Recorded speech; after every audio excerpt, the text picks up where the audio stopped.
You should block and press each square after it has been knitted.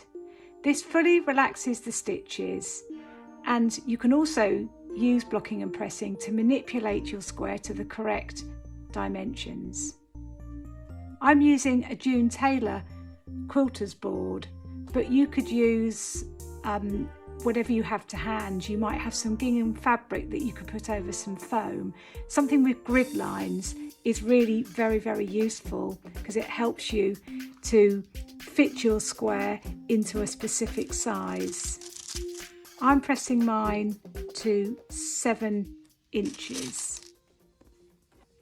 So I'm going to mark out the corners of my 7 inches so I know where I'm pinning the square out to. Note also that I've labelled the back of the square. I do this on each square. I think it's really important so that you do know which square is which, as some are quite similar in the design. I'm using these square-ended knit pro pins, which I find really good for pinning out the fabric. So I'm going to start in the corner here, and I'm going to pin out my corners first.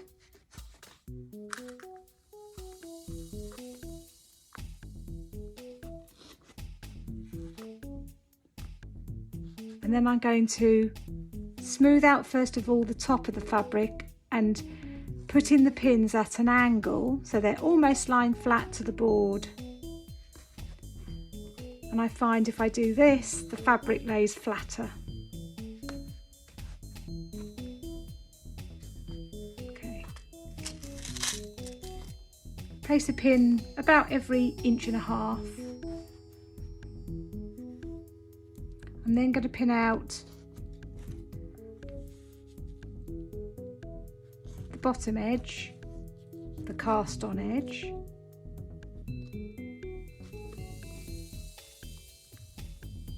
sticking to those grid lines that I've measured out for the size of my squares.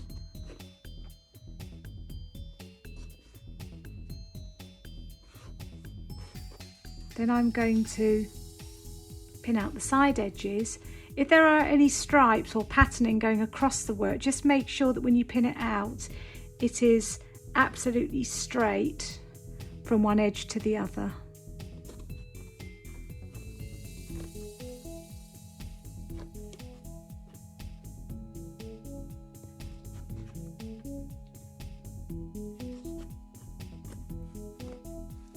I'm smoothing the fabric down.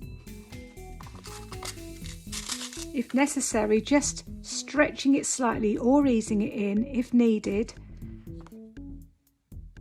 to get it to the correct dimensions.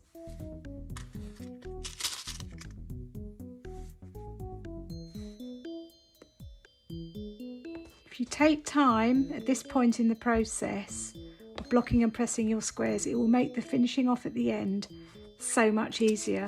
Also, the squares look and feel much better. The quality and handle of the fabric is improved. The yarn, being a wool yarn, will bloom,